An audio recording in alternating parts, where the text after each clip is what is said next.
can you explain the process of a past life regression for people who don't understand it? Yes. So it's a beautiful thing. So basically you're guided into a relaxed state. I don't even call it hypnosis actually. It's just you're guided into a relaxed state, usually with guided visualization. So a meditative state. And what happens is the person starts to recall themselves at another time. So what happens is they usually will see it in their third eye. Not everyone sees, but most do.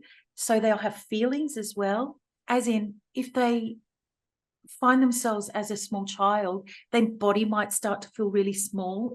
They're just lying on the couch, but it's all the senses are working, all the six senses and the physical senses. So they're getting, usually seeing, feeling and knowing what's going on in there. And when it's facilitated, the facilitator is prompting for them to respond.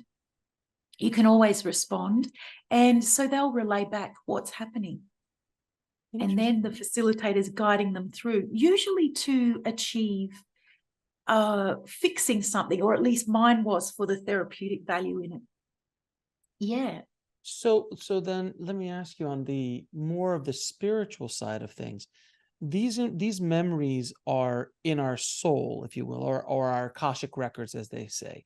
So this information lives there.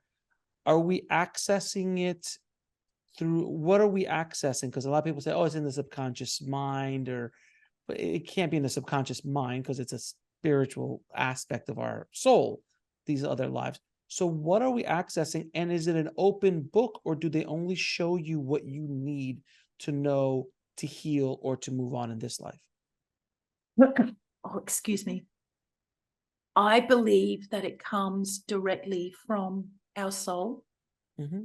And when someone comes along for regression, or they do it themselves, I believe that their soul has kind of guided them to that point so that they have something revealed to them at that very moment in their lifetime that is going to help them for now.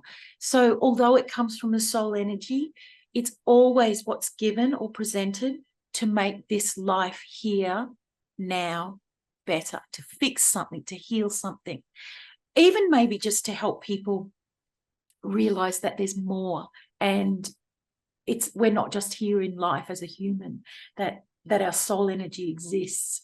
So it has many facets of why it Mm-hmm. would come to help somebody. But yes, it comes directly from the soul. And I feel like that's why it's so effective. It's why it's so effective as a therapy, or even just for people to lose the fear of death and start to really embrace life and not worry so much about things that don't matter. Can anyone do it, or do you need to go through a kind of a practitioner? Anyone can do it.